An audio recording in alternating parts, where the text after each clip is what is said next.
Friday edition of PFT Live. There has been plenty of conversation about the future of A.J. Brown. Chris and I talked about this yesterday. June 1 is coming. That is when it becomes much easier from a cap standpoint for the Eagles to move on. I know people in the league who believe the Eagles have to move A.J. Brown, that if they keep him until next year, it will trigger salary cap Armageddon for the Philadelphia Eagles when you consider the other contracts that they have. I haven't crunched all the numbers. I don't know. I just know that there are people who believe that.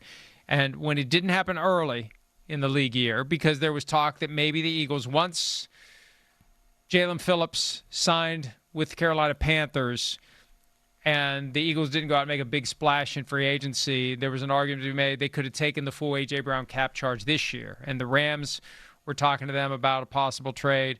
The Patriots have been involved.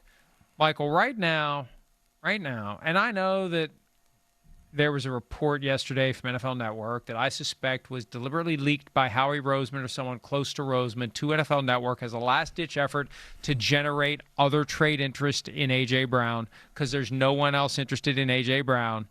The report was from Ian Rappaport that the Eagles and Patriots are not particularly close on a deal for Brown. I don't believe it. I think they already have terms in place, and I think it's just a matter of getting it next week.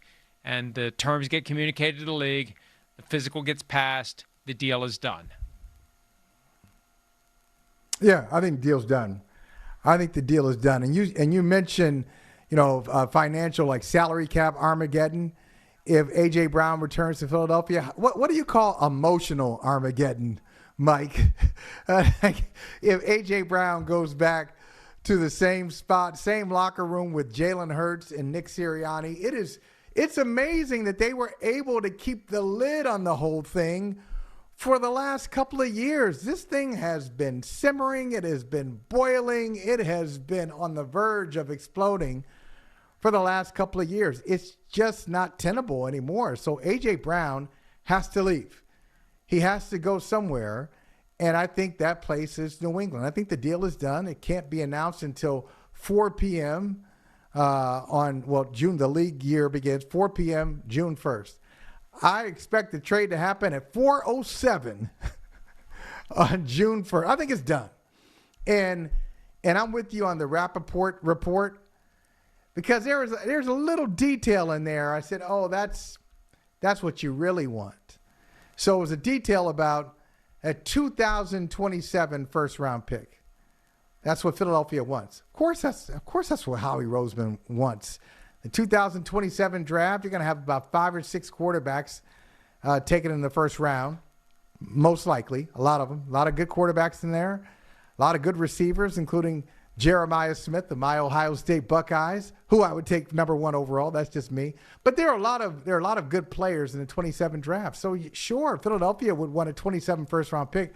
I think the issue is they're going to get a first rounder. I think it's going to be 2028. So it's more like, hey, we want our first, but we want our first next year. And I don't think the Patriots are inclined to do that. I think they have agreed to a deal, Mike. I would be very surprised if A.J. Brown winds up anywhere else but Foxborough, Massachusetts.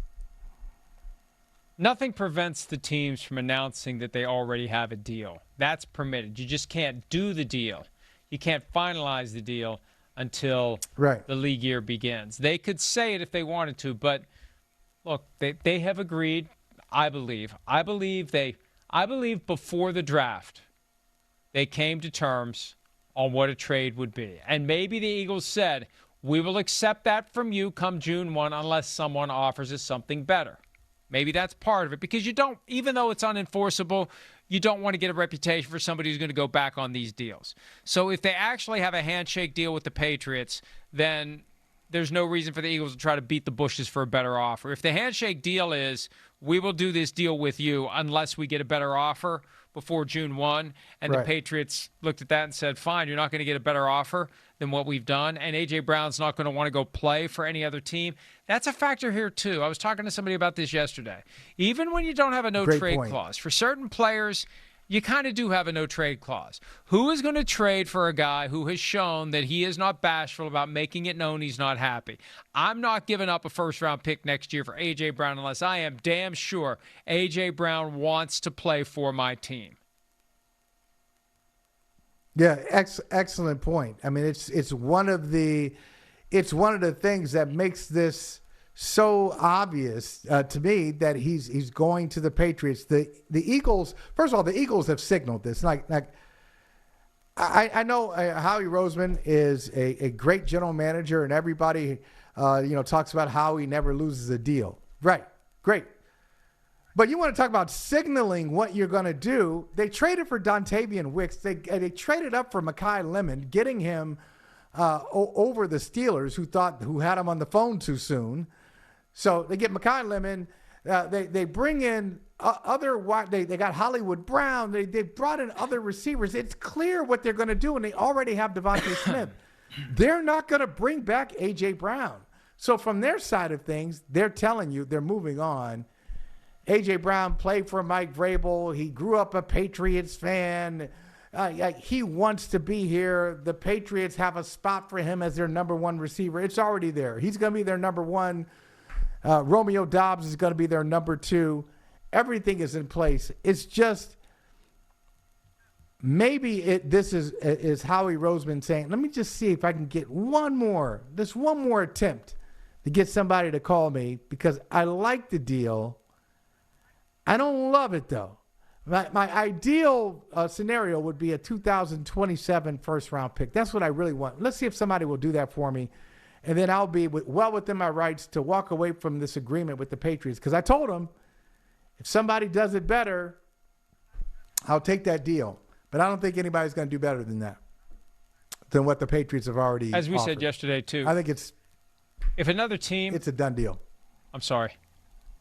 If another team was seriously pursuing A.J. Brown, we'd know about it. The Eagles would leak that. They would make it clear because you want to have maximum pressure on the Patriots. That's part of the game that gets played. That's how it works. That's how the sausage is made. The Eagles would have made it known if the Chiefs or someone else was at the table trying to do a deal because that's a way to put pressure on the Patriots to do better than whatever it is they've offered so far. Jalen Hurts spoke earlier in the week about A.J. Brown, and like many of the comments, there's the surface and there's the reality leaking beneath the surface, or lurking as the case may be. Here's Saquon Barkley from earlier this week talking about his soon-to-be former, we believe, teammate A.J. Brown.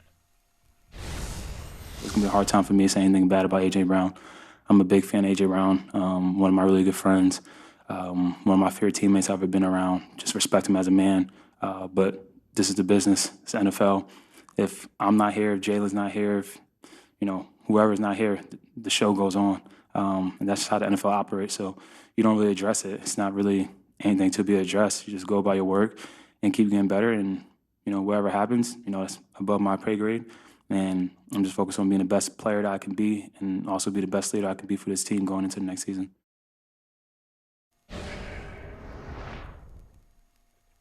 Does he say any of that if he doesn't already know or strongly sense A.J. Brown's gone? Could you imagine saying that about a guy who's not going to be traded? Exactly. I mean, imagine saying that about, the quarterback or anybody. Like, imagine saying it about your starting left tackle. Hey, whether he's here or not, hey, the show goes on without all of us. We just got to show up. He said it's one of his really good friends, and I think one of his really good friends, who's not there, by the way, in these OTAs, I think his really good friend has told him, hey, man, I'm out of here. Which brings us back to the dynamic in Philadelphia. I'll give them credit. They were a good team last year. They were a Super Bowl winning team the year before. They were able to figure this out even despite this dysfunction, and it caused, I'm sure, Saquon Barkley to kind of be stuck in the middle at times, caused Nick Sirianni to be stuck in the middle at times with this obvious tension between A.J. Brown and Jalen Hurts. Well, and part of the reality is that Hurts has been, reportedly, Derek Gunn, I think, was as definitive as anyone has been. The frustrations from Jalen Hurts not running the offense the way it's designed. A.J. Brown saying the things that others on the team thought needed to be said in an effort to get the offense led by Hurts to be better equipped to win in the postseason. And look what happened. They lost at home to the 49ers with a 4 verticals call that was not a good call for the circumstances as the Eagles are trying to win the game. Hi, it's Mike Florio. Thanks for watching PFT on YouTube. Hit subscribe for the latest news and analysis from Pro Football Talk.